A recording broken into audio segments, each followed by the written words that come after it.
Good morning again, and thank you for joining us today. My name is Iris Caldwell. I'm at the Energy Resources Center at the University of Illinois, Chicago, and we facilitate a group called the Rights of Way as Habitat Working Group, which provides a forum for information exchange and the development of best management practices that promote habitat on working landscapes such as utility and transportation rights of way. In addition to webinars like these, and connecting people through our online community and working task forces, the working group has semi-annual workshops. We're really excited that our next meeting will be in February, so next month. It'll be in Schaumburg, Illinois, which is just outside of Chicago, and we're holding the meeting in conjunction with Pheasants Forever and Quail Forever. You can find more information about the meeting by visiting our event page. The link is shown here at www.erc.uic.edu/register. And if you're interested in learning more about the working group and upcoming events, please visit our working group resources page, also another link shown here. We post relevant news, best management practices, planning tools, and other resources to this page. And in a few days, there will also be a link to a recording of this webinar, as well as recordings of all of our past webinars. As far as logistics for today, all attendees have been muted. If you're having any sort of technical issues, please use the chat box and we will respond as best we can.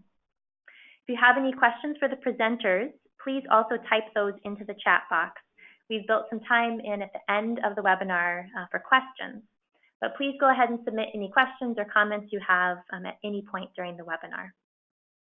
And then finally, as I mentioned before, we will be posting a recording of this webinar to the working group's website over the next week or so.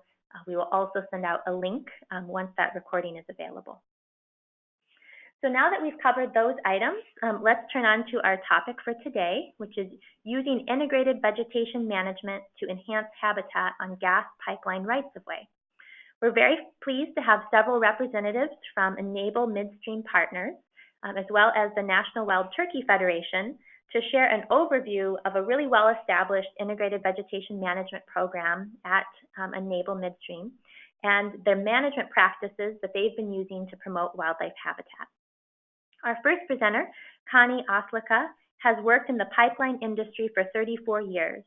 He's the Northern Division Senior Operations Director for Enable Midstream, and he's held various leadership and technical roles in his career, including cultural development, operator qualification, compressor and pipeline measurement operations, and other responsibilities. Joining Connie is Donnie Earnest, who has over 28 years of experience in the natural gas pipeline industry, controlling and mitigating internal and external corrosion issues. He has experience working with above and below ground storage tanks, crude, natural gas, and fuel pipelines, and performing pipeline integrity evaluations on these structures. Donnie has worked on rights-of-way maintenance crews for Enable Midstream and has been managing pipeline, pipeline rights-of-way maintenance projects on 2,600 miles of pipeline rights-of-way across Arkansas, Oklahoma, Missouri, Illinois, Tennessee, and Mississippi for the past 6 years. And then lastly, we have Steve Barlow from the National Wild Turkey Federation. And a big thank you to Steve for helping to organize today's webinar. Steve is the Director of Development and Energy Partnerships at the National Wild Turkey Federation. And in this capacity, he develops partnerships with individuals, foundations, and energy corporations to further the mission of the National Wild Turkey Federation. Steve has 20 years of experience in wildlife conservation and habitat restoration and has spent much of his career as a wildlife biologist for both state and federal conservation agencies. So with that, again, welcome to our three presenters today, and I will turn things over to Connie to dig right into Enable's IVM project implementation program. All right, very good. Thank you, Iris, for that, and welcome everyone. Glad to be here on the phone with you this morning. And we're gonna start, I guess, a little bit about setting expectations around right-of-way maintenance. The picture that's up in front of you now is if you go out in the field and talk to a field technician and you show them this picture, that's the desired result. That's kind of culturally what has been ingrained into folks out there on utility right-of-ways is right. This is the kind of right-of-way that we want. Well, the reality is if you see a right-of-way like this, it's likely just been mowed. It won't stay that way. In jurisdictional pipeline utility operations, typically you can only mow by regulation once every 3 years. So it means that it looks this way once every 3 years, and that's all. And culturally, that's really ingrained in people. They look forward to that 1 year out of 3 where they actually can migrate down a right-of-way. Well, the reality is that right-of-way wasn't doing what we needed. We needed a more user-friendly right-of-way consistently over that 3-year period, and really over the life of the pipe from a maintenance perspective. And whenever Donnie, Earnest, and I started looking at integrated vegetation management, we also learned that, well, we learned a couple things. One, that you can maintain a right-of-way a different way other than just mechanical cut. Obtain a passable right-of-way where you've got line of sight to signs and things of that nature, and it's something we need from a pipeline perspective. And as we dug into it further, we figured out that it also was very friendly to nature, to wildlife, to pollinators, to those things that we all care about out in nature. Donnie and I are both conservationists by nature ourselves. We both like to hunt, spend time in the woods, and through our upbringing, we were taught to give back and to do the right thing out on the land. And so that drove us, I think, in our passion as much as anything. So we started looking into the details then of what was going on out on our right-of-ways and what we needed to do to be better. Let me see. Iris, I can't get this slide to advance. It may be me. Try clicking on the slide one more time. Here we go. I got it now. I think I know what it did. Good, perfect. Okay, so we started just kind of evaluating how we maintain right-of-ways, and these two pictures are just typically what happens out on a utility right-of-way today if it's not in integrated maintenance. You go out there and you mow it, and in some cases the vegetation gets to a point where you can't really mow it with a tractor, and you end up hand cutting and doing things of that nature to actually get it cleared. Well, as we studied what IVM was about and started to learn about the habitat itself, we figured out pretty quick this is not conducive to pollinators. It's bad for them. As a matter of fact, it's not conducive to the turkey or quail, to anything from really from an environmental perspective. And that really drove us to think hard about, okay, how can we do this different? These are just some example photographs of what we were looking at. We learned early on, and many may know this already, when you go out and you just mow the woody vegetation, it actually comes back, it seems like in double. And typically what you'll see is a stump like the one on the left. It'll sprout back multiple roots and shoots. And after 3 years of growth, it's going to look something like what you've got on the right, which again is not conducive to right-of-way maintenance. We can't get up and down our right-of-ways. That's not good for the environment in any way, shape, or form. When you look at the picture on the right, that sign's 4 feet tall, and that's just 3 years of growth in a typically mowed right-of-way. And so one of the first things we had to figure out is, okay, culturally even, how do we change our people and get some acceptance? Once we figured out how to do integrated vegetation management, it was time then to shift gears and learn how to apply herbicides to the right of way and how to appropriately get them clear so that we could do that, and then maintain or take out the woody vegetation and the invasives along our right of ways so that the native species could come forward. And so as we progressed through this learning curve, our challenge was to really convince our technicians and folks in the field, A, that this was a good program and it was going to be done for good reason, and B, that we were going to cut some ties with people who had been mowing our right of way for years. And I can tell you that last one was probably one of our greatest hurdles. It's really, really difficult to break those relationships. So we started that process and started heading down that path. To kind of get this thing kicked off, we set goals and put some targets out there for the folks in our division. We really want to shift the mindset to being partners for pollinators and wildlife habitat while we improve our right-of-way conditions and the cash return on invested capital. We are running a business, so we have responsibility around that. But when I was growing up, my dad taught me you got to give a little back, and I think that's right. And I think we can set up and have set up a plan that allows us to really give some cash savings to the business, which is good for business. And it improves habitat for pollinators and wildlife on our right-of-ways. So that was our goal.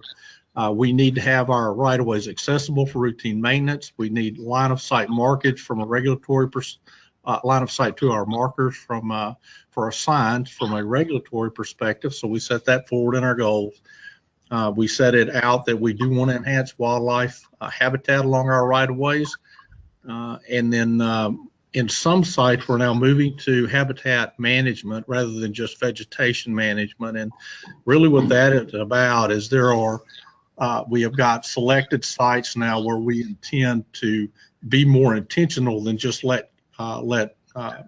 letting grow back what grows back. So if we've identified sites where we want to go out, and this is a little different than just the right of way, but Enable owns acreage that is unused. And so I'll use this as a for example. We've got one 80-acre spot over near Perla, Arkansas. It's in central Arkansas that's really gone unmaintained for as long as I can remember, and I've been here, over 30 years.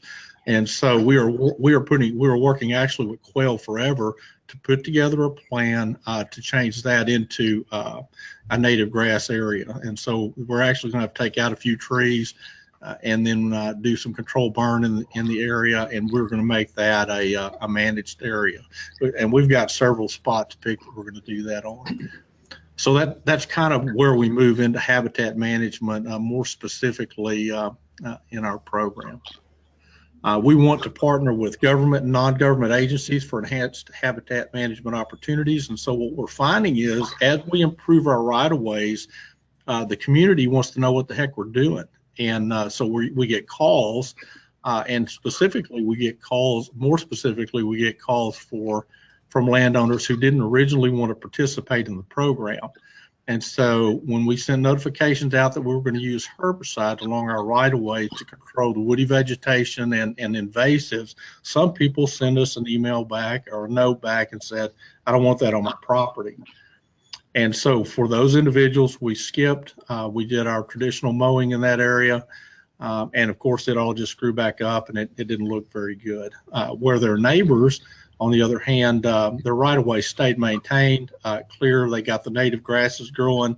Things started to improve. And so we're getting callbacks on that. And the non-government agencies, such as National Wild Turkey Federation, Quail Forever, Arkansas Natural Heritage, folks like that are sharing in this with us. They'll actually go out to our right-of-way with us if we ask and just talk about with landowners, just visit with them about programs and opportunities that are out there, and share with them what it means really to participate in a program like this. And so for those folks who were notified and where we've had the opportunity to go back and talk to them and express again what our program is about, we're actually getting permission to use the herbicide and transition them into IVM or IVM program.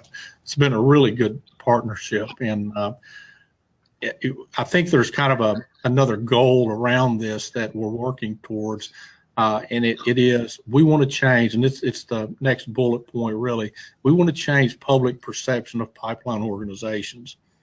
For the most part, if you sit down in a meeting room with folks that are in the pipeline business, they are conservationists. A high percentage hunt, a high percentage use state parks and lands, just like everyone else does. But we really have failed to figure out as a pipeline industry how to give back to that. And I think this puts a little chink in that. And hopefully, if we can build our network through events like this, get additional pipelines to participate, as an industry, pipeline can give back a little. And so my hope is that through things like this, programs like this expand, we really do some good for the environment at the end of the day, and hopefully get a little bit better public perception out of the deal. So definitely one of my targets. All right. Let's see.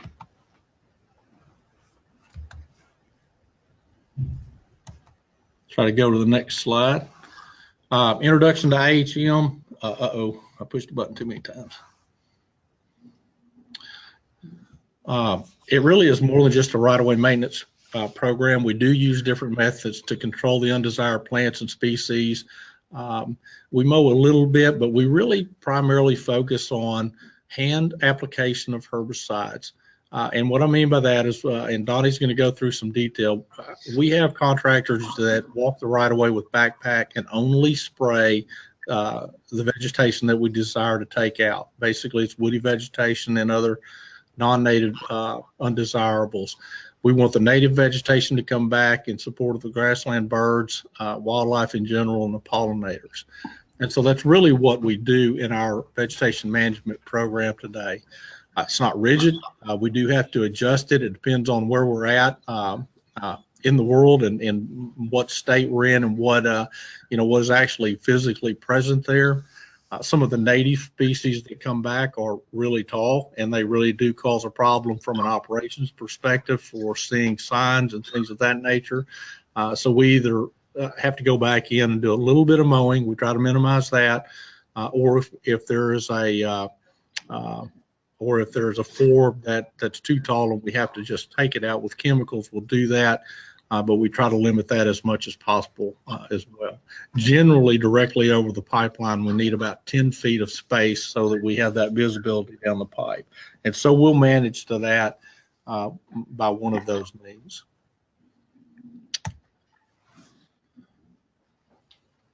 All right, and with that, I'm going to turn it over to Donnie Earnest, and Donnie's going to take you through start to finish kind of how we implemented this project. So Donnie, it's all yours. All right, hello everyone.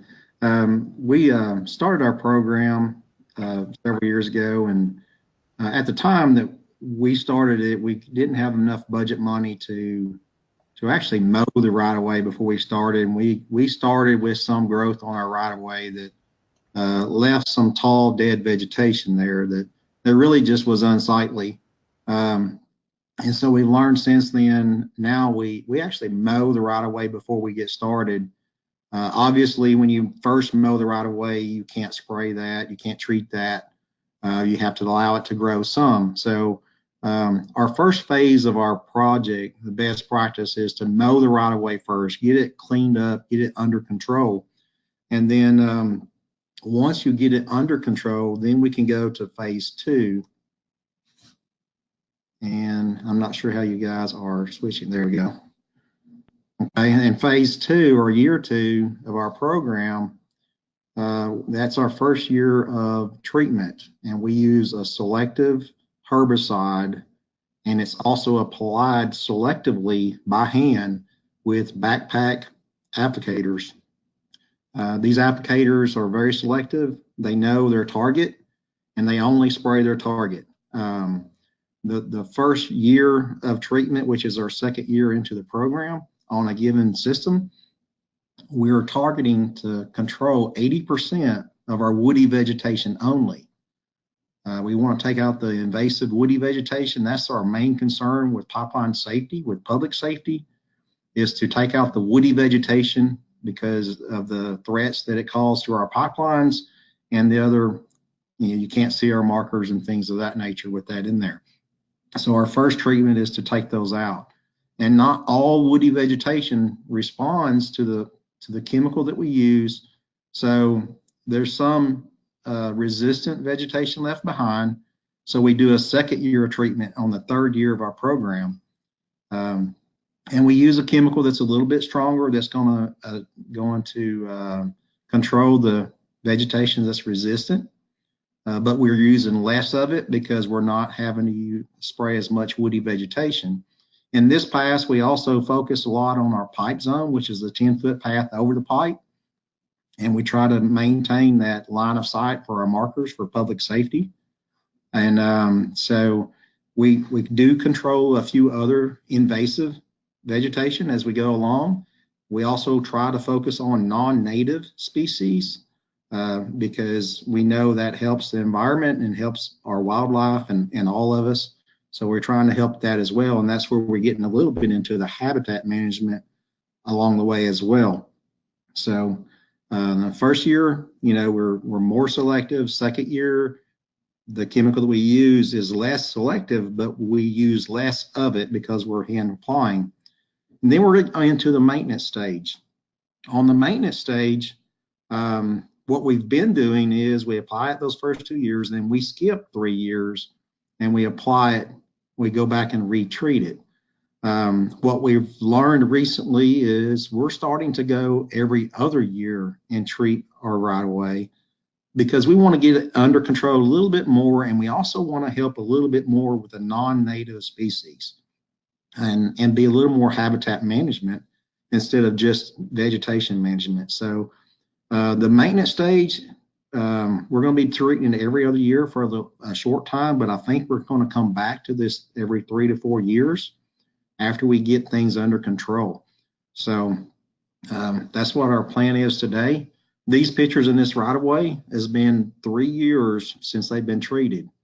The picture on the left is kind of our ideal of what we'd like to have. We've got some vegetation on the right that's good for our wildlife and pollinators, but you can see line of sight markers and see down our right of way and know that a pipeline is there.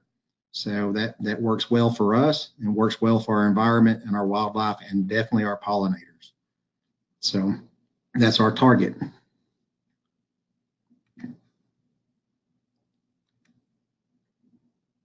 This picture is, oops, went too far there, Connie.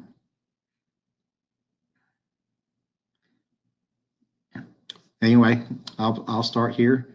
The picture before was some pictures that I took this last February of pictures of our right of way. I took these pictures this summer. It had been 2 years into the program since it had been last treated, and our right of way is still in good condition. And we're starting to see, you see the milkweed, the butterfly milkweed there on the right. We're starting to see some milkweed that's starting to come up on our right of way in sporadic places. And that's a really good sign for our pollinators. That's a really good goal. That's one of our goals, is to actually produce more pollinator habitat.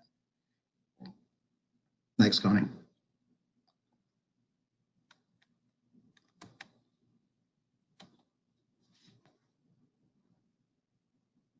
Nope.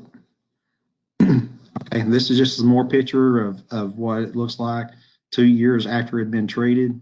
Normally that would all be woody vegetation and you can't see 100 yards down our right of way. So this is really showing some nice improvement, and you can also see some wildflowers going down through there as well, a few forbs. Donnie, what area is this one in? That's in central Arkansas, in the northern part of Arkansas, up around the Rosebud, Searcy area is where that photo was taken. So in this area, what was prevalent before were pine trees and maples in terms of the woody vegetation that we would see, if I remember correctly. Does that sound right, Donnie? Yes, lots of pine trees were here, probably with some oak trees and gum trees. We had gum trees all over the state of Arkansas, and they are doing it big time. Okay. This is some more of the right of way. This had been 3 years since it had been treated. The picture on the left is in Malvern, Arkansas. It had been 3 years since it had been touched. And you can see the little trees are starting to come over the top of the grass just a little bit, just right. That would be just the perfect time to retreat. Now, we chose not to retreat. We chose to wait another year to use that money for something different.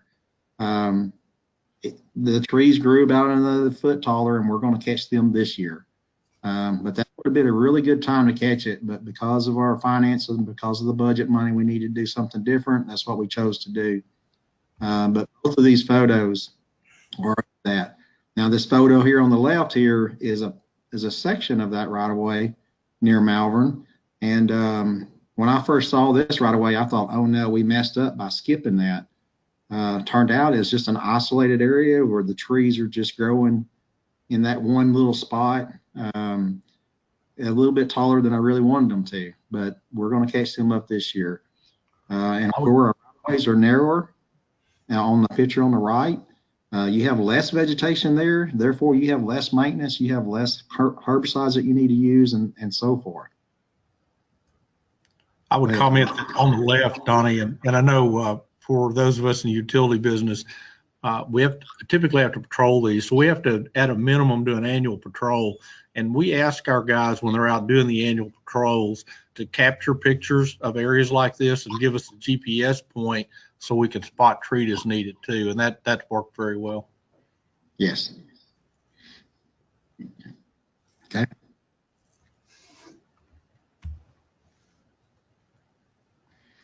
Okay, these are photos that I took last June, and I was up in the St. Louis area. And these are some photos that we just spot checked our right of way in several places.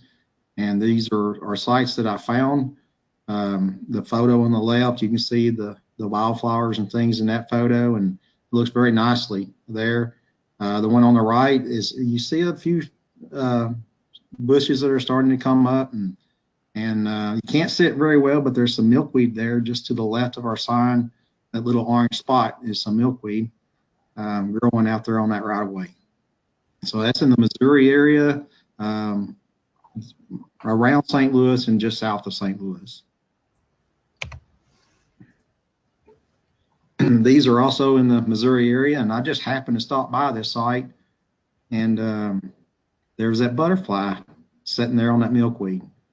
And I didn't sit there long waiting on him to show up. It was already there, and just happened to be there at the right time, you know. And that right away there is looking really nice. And it had been over 2 years since it had been treated as well. It's just another spot that I really like to stop and look at occasionally and see how our program's going. And it's really going very well right there. Yeah, Donnie's becoming the butterfly whisperer, I think. He's pretty good at capturing those photos. This is a case study that we're doing. We have Mr. Robin there in the photo. He's a contracted botanist that we're using to do this study through Rick Johnstone with IVM Partners, who is our consultant. And they're doing this study. This one is in the National Forest, in the Ouachita National Forest. And you can see we mowed it in 2014, and they're out there just a few months after we mowed it. And we actually mowed it in the fall of 2013, if I remember correctly. And they were out there in the spring of 2014 checking on it, doing their study. In the 2015, you can see what it looks like. I'm not sure why we didn't get a photo in 2017 or 16, but we didn't. In 2017, you see, which is right at 3 years later, you can see the height of that vegetation. And then it was mowed in the fall of 2017, or this late summer, and you can see what it looked like 6 months after it was mowed there in 2018. Already starting to grow back, already waist high or higher. So it's really growing fast there.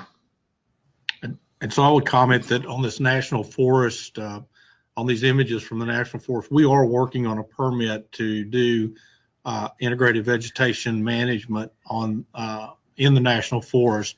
However, we've not been successful in obtaining that permit yet. And there's some good comparative photos from what we're experiencing there and on our private lands. So Donnie's going to work through those, but we're hopeful to get that permit this year and be able to begin IVM in that area as well. Okay, this is another case study just outside of the National Forest.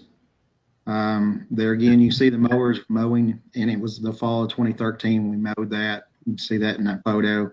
Some odd reason we didn't get a photo of this one in 2014. But you can see what it looked like, you know, in 2015 and 2016, and then 2018. That photo is taken in the same area, the same right of way, I took that photo myself, so I wasn't at the same place they were taking theirs. So when you start looking at the actual scenery, you might say, well, that's not the same spot. Well, if you see the hill in the back, I think I should have been back there taking my photo. But it all looked the same. And the good thing is it's much better than what it was. If you think about that photo previously with Robin standing there with trees overhead high, we're not having that problem now. It's really nice, cleaned up very well. And this study, this next slide shows the results of this study. And if you look at this study, the blue and the green is the herbs, the forbs, the grass and sage and things of that nature that's good for our nesting birds, for our pollinators and turkeys and all of our wildlife. And it's just good for our environment. And you can see with the mowing program, you have really nice grasses and things of that nature the first year. But as you go through the program, they get crowded out with the vegetation, with the invasive woody vegetation, and then it's just a cycle. You know, it's there and then it disappears.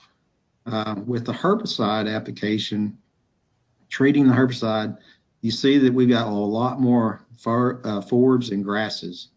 That's much better for our pollinators, much better for our wildlife as a whole. And that's what we're achieving just by using the IVM program. And what we hope to do is make that even better when we start doing a little bit of more habitat management, leaving some things like briars in certain patches for the quail to hide in and things of that nature. We start leaving the right vegetation behind and controlling that vegetation that really doesn't need to be there, controlling those non-natives. That's a big thing for what I understand as well.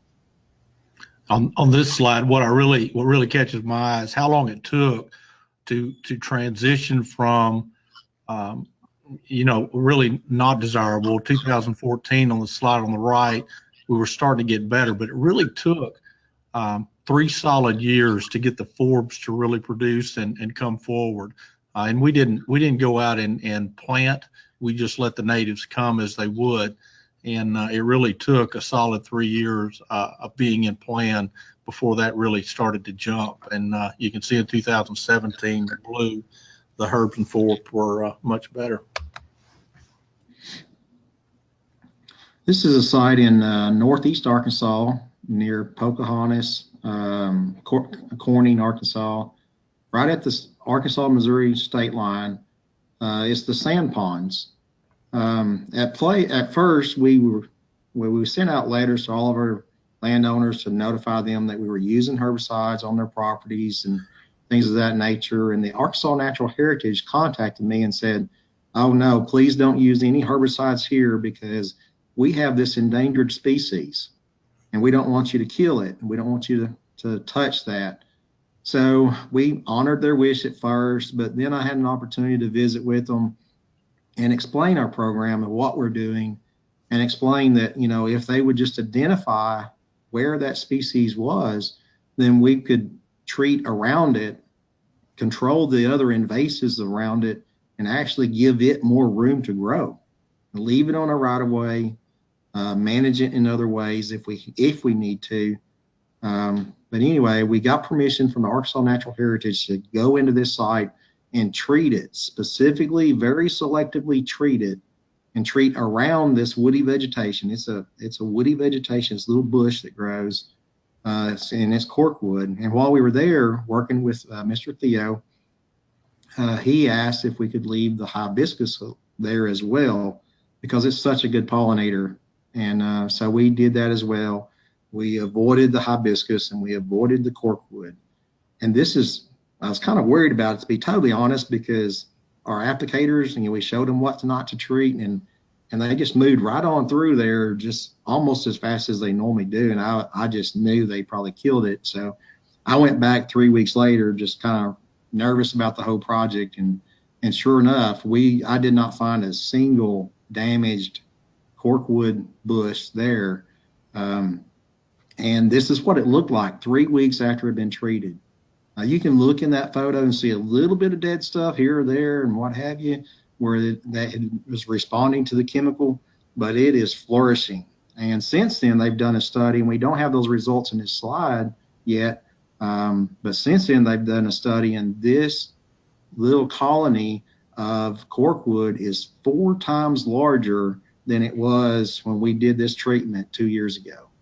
So it's really exciting. It's really good news. And we're getting ready to go back and treat it again. And I'm really curious to know how much more it grows when we take out the invasive that's around it, give it room to grow. And that's a really good success story that after we learned what the corkwood looked like, learned that it was endangered, we've actually found it in some other sites along a right of way that they didn't know about. And we reported it and turned it in. And that was up in Missouri. And so it's, once we learn about things, then we can help promote it and improve it and protect things that need to be protected. And that's what our goal is. This is a photo of the National Forest, and that's Robin down there doing a study. And that study is just inside the National Forest, and the part of the photo up close to us is under the IVM program, which was mowed in the fall of 2013. And that in the back at the foot of that hill, going up that hill, is the National Forest. And we show this not to poke at the National Forest, but that's the difference between the IVM program and the mowing program. 3 years later was when this photo was taken. This is what it looks like. This is the comparison with IVM and without IVM.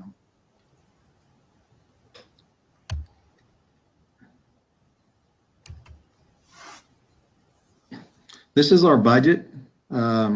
We originally started out with $1.2 million, a little bit over that at first. We were doubling up on some things, and we weren't doubling up at that time. At 1.2 million, that was our actual budget just to mow.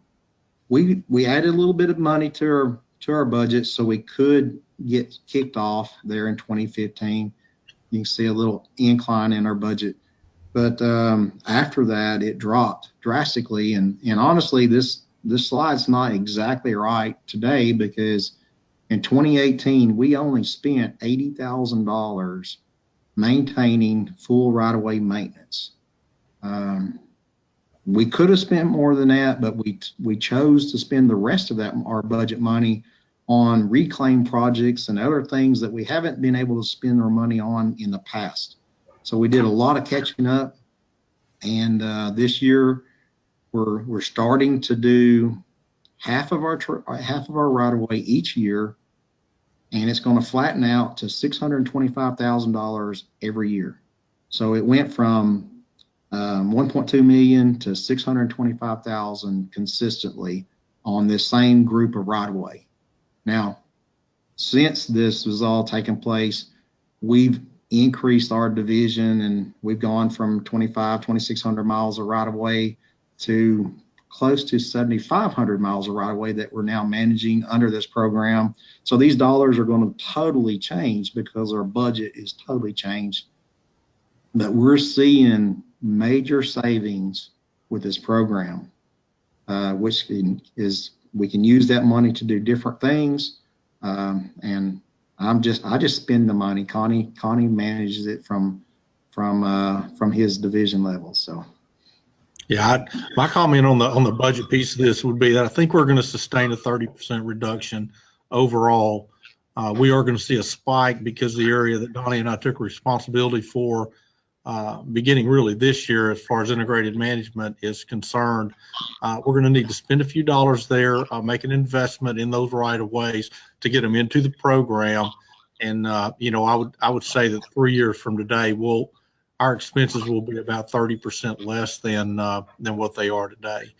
And it could be a little bit better than that, but 30% I think is a good number. And we kind of want to hold our budget to a point where we can continue to advance from IVM to IHM, where we're actually doing some habitat management, doing some seeding where that's necessary or desired as we work with our NGOs. And so I think that's kind of where we're going to balance off at. And it's good for the business and it's good for nature as well. So kind of a win-win there.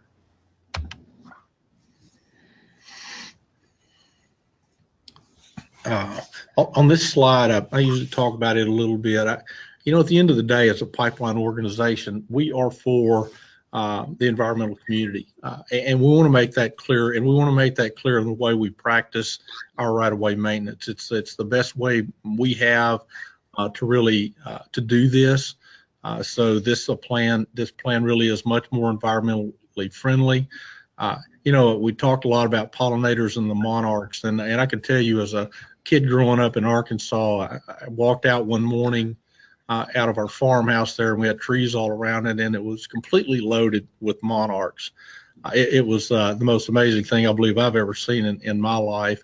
I saw it twice, and basically it was during the migration, and they, for whatever reason, God put them in our trees right there at the farm, and I'll never forget it. So that happened 2 times. And it's part of what gives me a passion for this, because my goal, really is to, if we can do anything to help it, my goal is for my granddaughters to get to see that too. Not everybody gets to see that, and you certainly don't get to see that in today's environment, or it's very rare. So I hope we can go back to that and see those monarch migrations and in those numbers. When I'm definitely a hunter. I like going to the woods and chasing those turkey and quail and birds around and deer. And, if you're going to go do that sort of thing, you got to give back. We've always done that on our private property, in our deer camps, things of that nature. But we can do it on the pipeline right away too. We just have to think about it and plan for it, so that we're doing the right thing out there. Works for us from a maintenance perspective. As you guys saw when we went through the slides, the right of ways are cleaner, they're passable. And really does reduce the cost a little bit on what our maintenance is. At the end of the day, we just want to do the right thing, and we think this program gets to that. With that, you don't do anything like this without help, and the reality is we partner with a lot of folks on integrated vegetation management, and now as we move into habitat management, we're doing the same thing. We have worked extensively with Rick Johnstone at IVM Partners. He helped to write and script our plan. We work, Donnie and I are not experts in any of this. We just have a real passion for it at the end of the day, and we're implementers. We're planners, and once we get a plan in place, we go implement that plan. But we have to bring in experts so that we understand how to do it the right way. Well, Rick did that from the IVM group, and we also work very closely with Progressive Solutions. They do most of our chemical applications. Trey and the guys over there are experts with the chemicals. They minimize the application of the chemicals, which is what we desire, so that we're not leaving any out there on the ground. We keep up with every ounce that gets sprayed, and we understand that, and it's through their expertise that we're able to do that and do it in a safe way, in a way that's environmentally friendly. We've had the good fortune now to work with Arkansas Natural Heritage Commission on the sand ponds work that Donnie mentioned a little bit earlier. Partnership for the Pollinator Partnership in Arkansas. We have attended their meetings and worked with them as well. It was interesting the first time we went to that meeting. They had a goal. A stated goal in the state of Arkansas that they wanted to achieve 3,000 acres in integrated vegetation management or habitat management program. And we had never attended that meeting before. And when we did our breakout sessions, we told them we already had 7,000 acres in the program. They were like, well, we're going to have to change our goal then, which was kind of neat. That was a good thing to go through. We work with Quail Forever on habitat management planning for specific areas that we want to work. And so they are actually actively writing some plans for us. And they've been very good to go with us when we have landowners along the right of way that may be interested in enhancing their own property. And we do networking and introductions, and then Quail Forever will take it from there. And we've done exactly the same thing with the National Wild Turkey Federation. Those guys are, yeah, I mean, they really helped us to build our network in our community. I will say that when we first, I guess it's not when we first, but about 2 years ago, when I was first introduced to what NWTF does across the nation, they actually helped us to build a network and to put together a group of folks that met ultimately at our offices in Arkansas and just talked about conservation in general. And that networking opportunity that was presented by NWTF was priceless. It has been a great working relationship with those folks. And so, you know, really in Arkansas, the Arkansas Game and Fish, they attended that meeting and have been fully in support of the program since. And it's really through NWTF that those relationships were built. Their ability to partner has been good. So really appreciate them. I think Steve's got the next slide with NWTF and can talk a little bit more about that. Yeah, thank you so much, Connie. And thank you, Connie and Donnie, both for sharing your program with us. It's just a great example. And hello to everyone listening in. And with this last slide in our presentation, I would like to close it out and really tie everything together as I introduce our newest program at the National Wild Turkey Federation, and that is our Habitat Endorsement Program. Now, you know, all the great work we just learned about, which Connie and Donnie illustrated that they are doing with Enable Midstream, that type of approach falls well within our new Habitat Endorsement Program at the NWTF. And we're pleased to have Enable Midstream participating in this program and for us to help showcase their work. Now, our goal with our Habitat Endorsement Program is to encourage an approach to vegetation management with energy companies that we've coined as Integrated Habitat Management, or IHM for short. Now, IHM places an emphasis on habitat, and ultimately this approach helps provide critical brood habitat for wild turkey populations, but also benefits an entire suite of species from butterflies to grassland birds. And through participating in the program, our organization can also help tell the story of this work and why it's such a valuable habitat component out on the landscape. Now, our new Habitat Endorsement Program will get its official launch at our national convention in Nashville, Tennessee next month, actually on February 14th. And on this same date, we'll also be holding our Energy for Wildlife Breakout Conference, which is a conference within our National Conservation Conference. Our national convention typically garners from 52 to 55,000 attendees, so it's a great event. If you're interested in our convention, feel free to take a look at our convention website. You can find that at nwtf.org/convention. And of course, anyone with questions about participating in our Habitat Endorsement Program or about the upcoming energy conference I mentioned, feel free to reach directly out to me. My email is sbarlow@nwtf.net, or feel free to reach out directly. My phone number is 803-480-5608. And with that, I think that concludes our webinar presentation, and I will turn it back over to you, Iris. Excellent. Thank you so much, Steve. And thank you also, Connie and Donnie. Really inspiring stories of how your program has evolved and a lot of good practical information. So we've been taking in questions as you guys have been talking. So we'll just go through a couple of the key ones that have come up. The first, we actually had several questions from folks asking about the specific chemical treatments and mixes that you're using, particularly over years 1, 2, and 3. Can you talk a little bit about those products?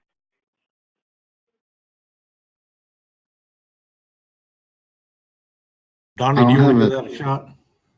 Yeah, I don't have a specific list with me. I probably should have had one available, but all the products we use are approved for rights of way, approved for pasture land, approved for streams. And obviously, we use aquatics where aquatics need to be used, and make sure we use livestock or chemicals that's approved for livestock where they're at. And there's also those places that are organic where we can't use chemicals. And we don't use chemicals, and we don't even cross those properties with chemicals. So it varies on the place, on the site. Our contractors use the mix that's needed for the site that they're in. One mixture does not work for everything. So they have to adjust that mixture depending on where they're at and the application that's needed. So I can provide more information if they want to contact me. I'll be glad to provide a little bit more about specific mixes that we are using, but it just varies. Yeah, one of the things I mentioned early on is Donnie and I are not experts in any of this. We are very dependent on the experts. And so really Rick Johnstone and then the folks over at Progressive Solutions have helped us to develop those prescriptions. And we review them and talk about them at the end of the day. But the reality is they have the right education to put those prescriptions together. We depend on them for that. We ask them to use only environmentally friendly stuff and chemicals and to minimize the application. So what can we get away with? How little can we use and actually be successful? So we've experimented with that some, but those chemical prescriptions are very specific to what's actually on the right of way. So they do change some, and we definitely depend on them for that expertise. Okay, excellent. How about some of the target species? Can you talk about some of the types of trees that you're trying to control, and also which types of invasives you find the most difficult? Target is obviously woody vegetation, and it's all woody vegetation on the right of way because of the threat that it has to our pipeline. If you allow a tree to grow and it's over the top of our pipeline, not only is it a lightning rod to bring lightning to our pipeline and cause damage, but the roots actually damage the coating on our pipeline. And I'm a corrosion specialist. Those roots are actually corrosive, especially oak trees. They're very corrosive to steel, causes them to corrode much quicker. So the woody vegetation is our main target. Next line would be any vegetation that blocks our signs, that keeps the public from seeing our signs and recognizing that there is a pipeline there, especially those contractors excavating, know that there's a pipeline there to call and ask us to locate it before they do any excavation there.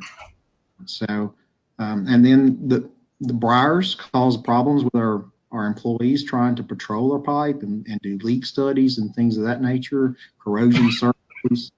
And so we need to control the briars directly over the pipe. We're leaving some briars on the edges of our right of way, as I said earlier, for our wildlife. And then just tall forbs that are just blocking signs. But that's our main target. The invasives, the non-natives, the main non-native I've seen, I never can say it correctly, but it's Lespedeza. Steve can probably help me there, say the correct term. But it's very invasive on a lot of our right-of-ways. And at one time, Lespedeza was used as a revegetation because it grew so quickly and it grows anywhere. So we're having to back up and take out what we planted as a revegetation. We need to take that out and control it. So you're probably referring to Sericea. Would that be right, Donnie? Yes, sir. I never can say that correctly. Speaking of invasives, how would you describe your work with adjacent landowners as you're doing these treatments? you have issues with species spreading, over property lines or needing to coordinate on some of the treatments? Most of our work is on the right of way, but where we do find non-natives that are on properties, landowner properties, we as a pipeline company can't go onto their property and do work for them legally, but we can connect them with agencies such as the National Wild Turkey Federation helps us to make contacts and those things, and selective on making the right selection on what to seed with. But Quail Forever and the in Arkansas, the Arkansas Game and Fish Commission actually have programs that will actually go onto their properties and do work, help them clean up their properties, help them to control the non-natives. And it's very inexpensive compared to actually hiring someone else to come do that work. And I don't know all the dollars off the top of my head, but $100 per acre comes to mind for some clearing that they do, which is very cheap for that type of work. So they have programs, they have grants that can help. And what we do is we find that situation, we find the landowner that's interested in that program, and we make the connection. We help them to get the connection, and we help them to understand the importance of it and get that done through them. Great. And that's actually a nice segue to another question that we received. Steve, can you talk a little bit about National Wild Turkey Federation and any work you might be doing with other landowner type departments of transportation, other rights-of-way managers, or other working lands? Well, I can certainly talk about the portions that I work in, and that's with primarily energy companies. And, the impetus for us to start this habitat endorsement program was really to encourage this approach that Donnie and Connie are doing such a great job at. And, as Donnie was just talking about adjacent landowners, that's really a great great way for us to work with Enable. We have an extensive network of members and volunteers. We have about 220,000 members in our organization. So when Donnie and Connie are working across that landscape and they want to use this approach, they may have a private landowner, and I think Donnie and Connie could give examples of this. That is not wanting to have this approach used on their personal, on their private property where that pipeline crosses. But, after communication with us at NWTF, to really try to interpret to them how this actually benefits habitat and helps, for all wildlife, obviously not just the turkey, and visiting on site to help with that. That's another thing that can help, kind of change the thinking so that Connie and Donnie can use this approach across more of their right-of-way. And of course, they then institute more cost savings. But I'll let Connie and Donnie maybe answer to that as well. One thing I would say, Steve, that has been helpful. When we and this isn't for private land, but when we mow and/or do IVM on public land, specifically in the national forest, we keep our expenses, we keep receipts for that, and provide those to NWTF. And there are some matching dollars that the National Wild Turkey Federation can get from those receipts. So if I go spend $250,000 working on the right of way in the national forest, I provide those receipts to National Wild Turkey Federation. They can gain access to some matching dollars and actually do additional work in the national forest to improve habitat, do control burns and other processes that are good for that habitat. That's been a real win, I think. Yeah, that's a great example, and I appreciate you bringing that up, Donnie. And that's really in our stewardship projects. We have very strong partnerships with the U.S. Forest Service. And just as Donnie described, having that, if you will, just call it a down payment of the work that the energy company has already done on that national forest, as matching dollars, so that then we can go secure more dollars to do more work on that national forest. It's a great program and a great approach, and just another way. The NWTF, our strength is really in those partnerships. So bringing those two entities together to accomplish much more. And so that's another great facet of us participating with Adable on this type of work. Yeah, I just want to touch base on what Steve alluded to a few minutes ago about the landowners. I've been on the right of way when I've had some of the National Wild Turkey Federation people with me, and we visited with landowners that were reluctant to allow us to use the herbicides because they had a bad vision of herbicides, the old herbicides that weren't so friendly. And they've helped us to educate the landowners to accept our program, to understand our program, understand our goals, and understand the benefits that it provides, and not all the negative things that are so much out there. The chemicals themselves as a concentration, before you dilute them down with water, they have some bad things if you look at it from that standpoint, but that's not the way we're applying it. And we're applying it in a way that is very selective and very small amounts. Most people put more chemicals in their backyard than we're putting on a whole mile of right of way. If you really look at the numbers, and that's what it comes down to. And those people that put it in their backyard, most of them don't mix it properly, so the concentration is much higher. And educating people about proper use is very important. Educating people about the benefits that it provides is extremely important, and that has helped in this. They've actually changed some people's opinions of our program and allowed us to use herbicides on the right of ways. And one of those, I won't mention his name, but one of those is a biologist that just had some very negative opinions of herbicides. And when I asked him why he didn't want us to use it, he said, well, I'm trying to improve my property for quail. And I've heard that numerous times. And the National Wild Turkey Federation person was with me.